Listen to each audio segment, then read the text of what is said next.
Welcome to the Core Connection. I'm Mira Rubin here with you on Enlightened World Network. And today's topic is receiving.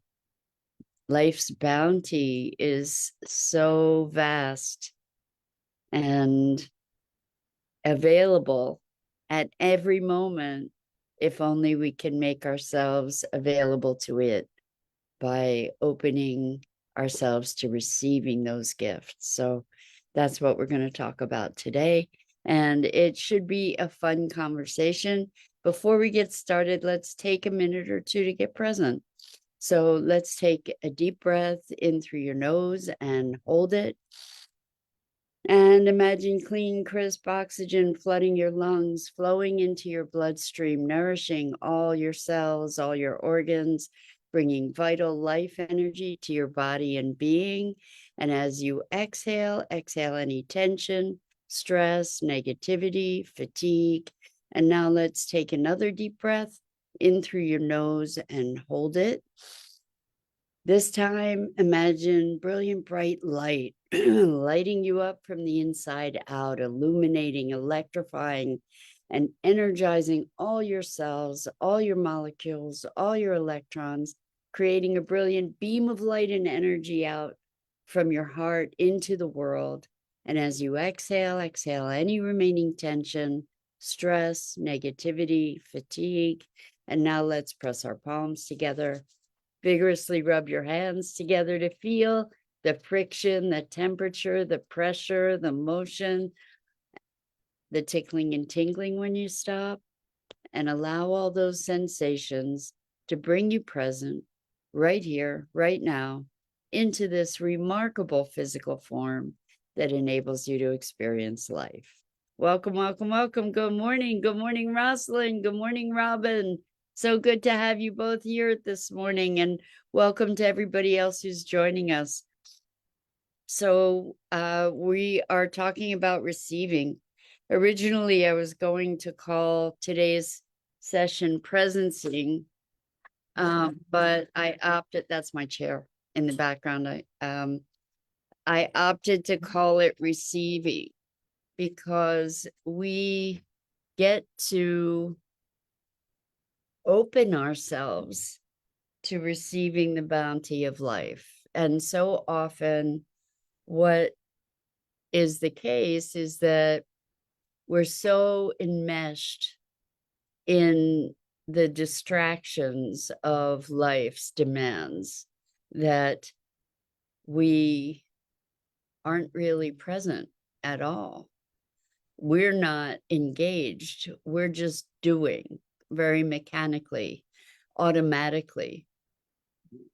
And what we want to do is cultivate our ability to actually experience life, even the mundane things like washing dishes, to not just be doing something to get through it or to get it done, but to be doing it with your being, or to be being as you're doing it, like to be being present. And when we are present, we are experiencing life instead of allowing life to just go by. So what we want to do is to cultivate that receiving. And if we can think about our physicalness as a very, very complex, multidimensional receiver, receiving impulses, sensations, or receiving impulses that manifest as sensations that we then experience. And that's how we interact with the world, is actually by receiving these sensations. So when we can wake ourselves up to those sensations, we're more actively engaged and participating in life. I can tell you that, and I don't think I'm unique in this, but for many years, I was really just trying to get through it, get to the other side of it. And what that does when we're in that kind of mindset, we're not living life. We're not present to life.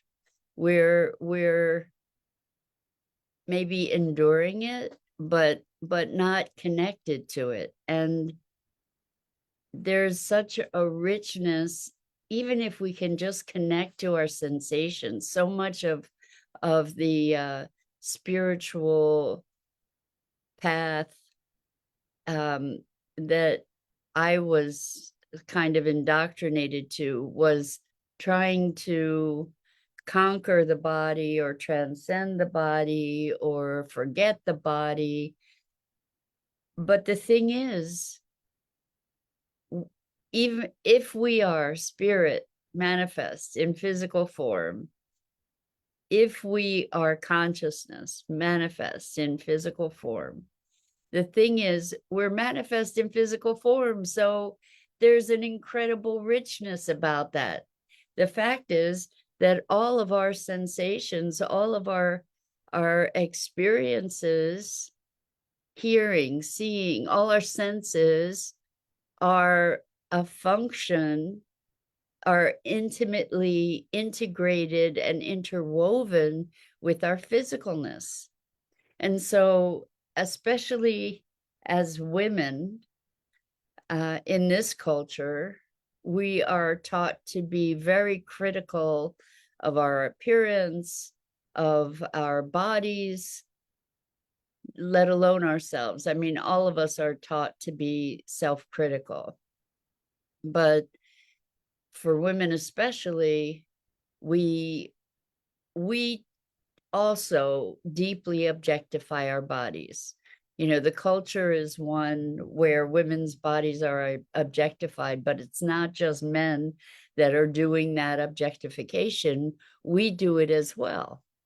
We treat our body as something separate from ourselves that we judge rather than appreciate and connect with.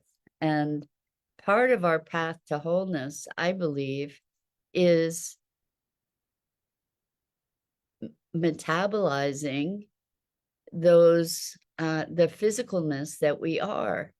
And I think we can gain a deeper appreciation for our body aspect. I'm going to say that instead of our bodies. I think that might be something for me to start practicing, because I'll say my body, and what's that doing? It's separating me from my body. And yes, I'm not my body, but or I'm not, oh boy, we don't even have the language for this. I'm noticing, to be an embodied being. So to be an embodied being, the expression of that being is coming through this body, this physicalness, and all the sensations and the intelligence of the body to be able to heal itself, to be able to grow, to breathe, to circulate blood, to digest and metabolize nutrition, to have all these sensations, to be able to have the mechanism to translate experience, to create language, to speak, to make sound, to all of these things that we take for granted when we separate ourselves from our physicalness. So I don't even know how to begin to talk about it. The physical aspect of being without separating self from it. And if we're separating self from the body, then who are we? Who are we? Because so many of the judgments that we have about ourselves, the opinions, the beliefs, the limits that we place on ourselves, they're also deeply entwined, enmeshed, intermingled with our physical manifestation, right? Like our history, we can't separate ourselves from the history that is embodied. I'm just playing with this for, on this level, I guess this is a little a new level of inquiry around it. But, we'll look at our bodies as something foreign. I know I have. It's like, what's going on? Like when I lost my hair, it was just like I'm trapped in this thing and stuff is going on and I'm identified with it, and I'm identified with it, and at the same time I don't seem to have control over it, and I'm at the effect of it. And a friend has cancer and has been going through chemo and all kinds of treatments and having all kinds of other side things happening physiologically. And it I can I have had the experience myself where I felt like my body turned on me. It had its own life and it turned on me. And when we have extra weight or not enough weight, or we have food sensitivities, which I have a number of, or we have toxicity or whatever going on in our bodies, how do we, how can we create a new relationship of receiving that allows us to become more whole? So even just to notice that through our bodies, we are constantly we're receiving information, we're funneling out and filtering out information through the physical vehicle. And and I'm imagining that the way that, like, if we can even imagine that maybe thoughts are things, right? That there's this field and it's got frequencies going on, and we're receivers for these different frequencies and for these different experiences. If we can better attune to what we're receiving, then we can have a much richer experience of life. And I'm imagining that as we attune more to our bodies and like have appreciation, even just the simplest thing, like I invite you to just take a moment and rub your fingers together and just be willing to receive that sensation, like to be present to it. So receiving and presence is maybe are maybe very deeply related, because we're connecting to our environment. And so often the way that we live is barring ourselves off, defending ourselves from, protecting ourselves against, and not actually being in a place of receptivity. Because receptivity is an engagement. It's an openness. It requires an openness, an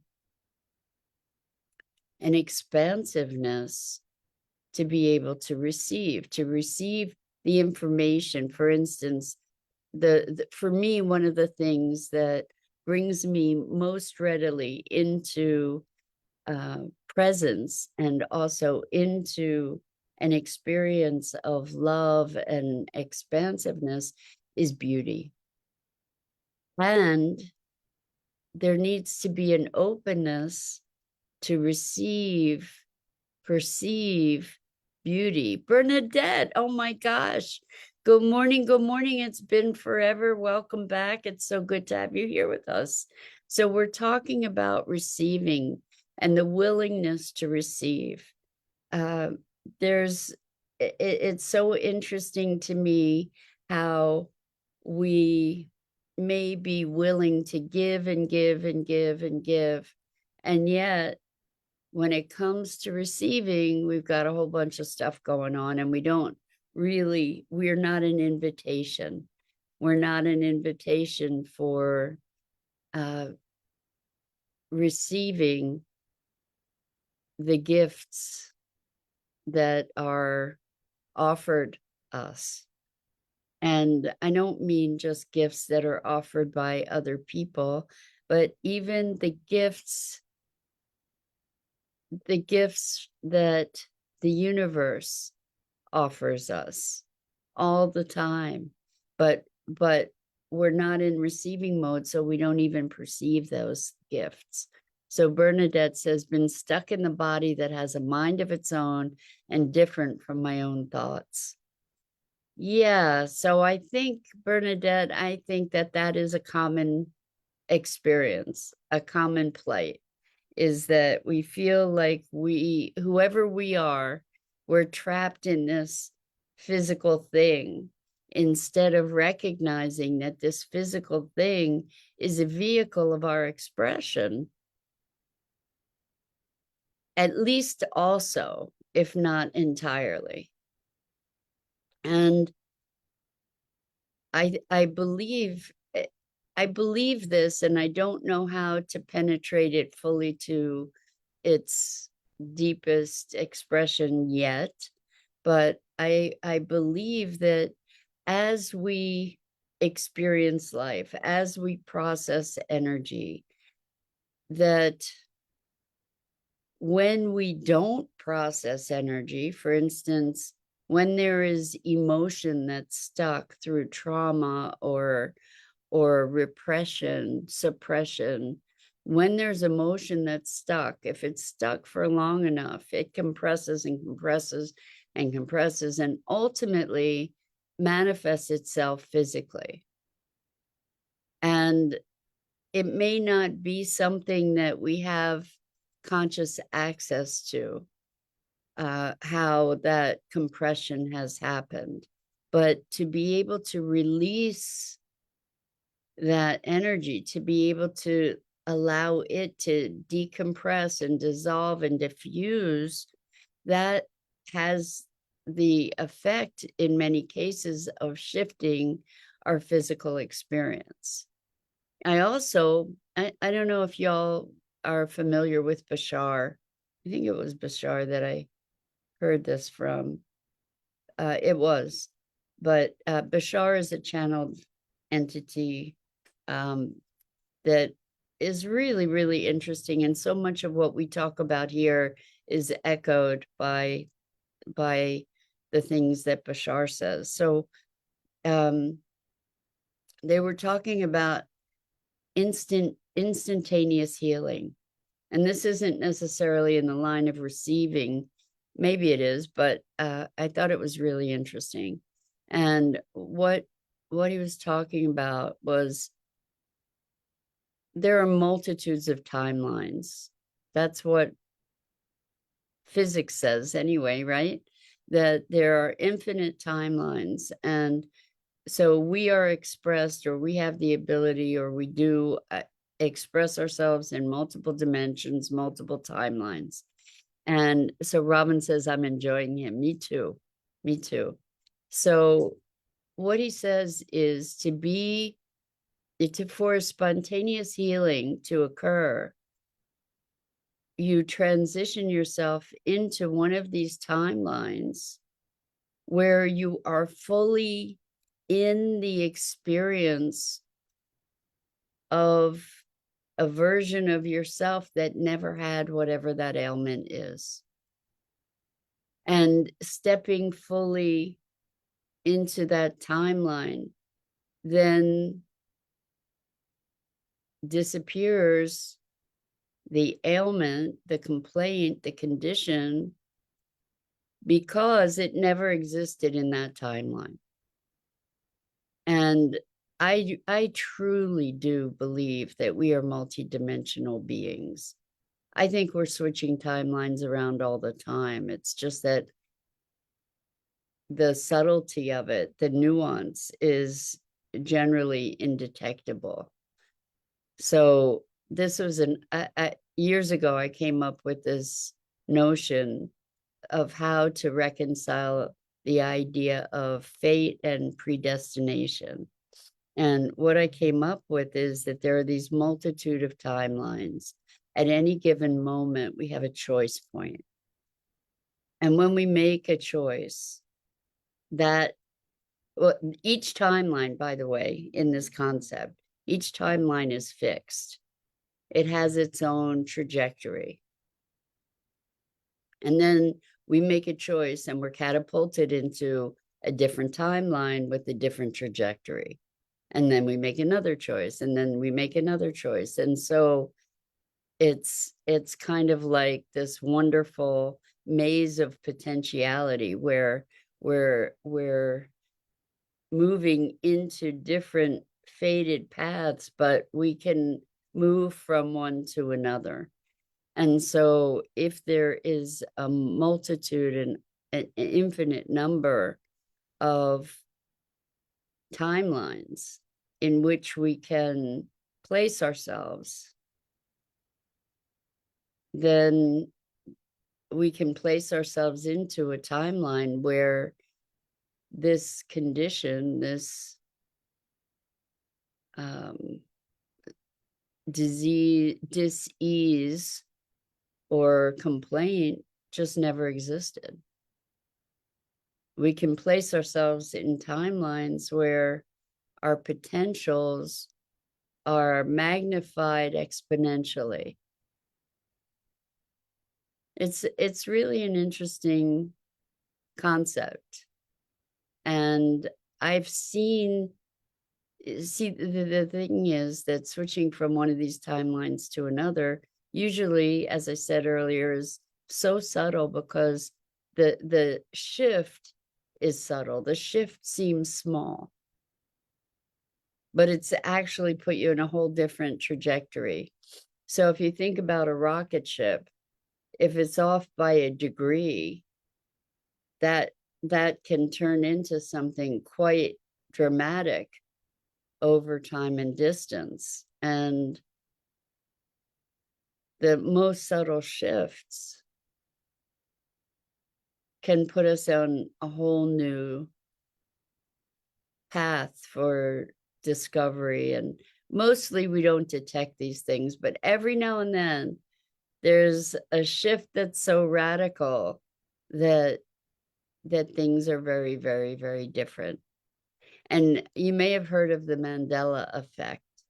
And the Mandela effect is how different people have different memories of life and what has happened in life. And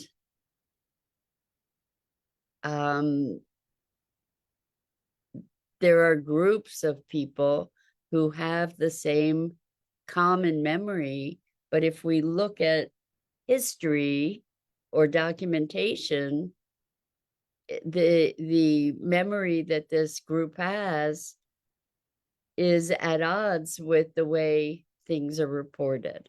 So an example is for, what was it called? Something sweepstakes. And Ed McMahon was the MC for it. It was Publishers Clearinghouse. That's what it was, I think. And it was Ed McMahon, and that's what I remember. But apparently, now if we look at history, Ed McMahon had nothing to do with Publishers Clearinghouse or Jiffy peanut butter. And I remember Jiffy peanut butter, but apparently it's Jif, or now it is.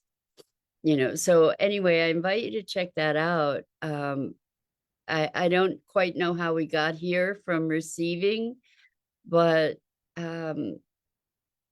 I invite you to find communion somehow with your body, and to be able to embrace it as an expression, as a vehicle for your expression, as a teacher, um, not something that we're condemned to, even though it can be exceedingly painful and challenging and require all kinds of attention that um, is hard to manage a lot of times. And even though, well, it presents its challenges in very, very, very big ways. And some of us experience that more than others. So Rosalind says, listening to the body as healer. Yes, there's so much opportunity there, even though it can be a very, very, very rough road. So the thing is, the less we resist it, the more we can learn from it and grow with it. So that's it for today. I'm Mira Rubin. This is the Core Connection, and I go live each weekday morning at 9 a.m. Eastern on the Enlightened World Network Facebook page and YouTube channel, and my Facebook page as well.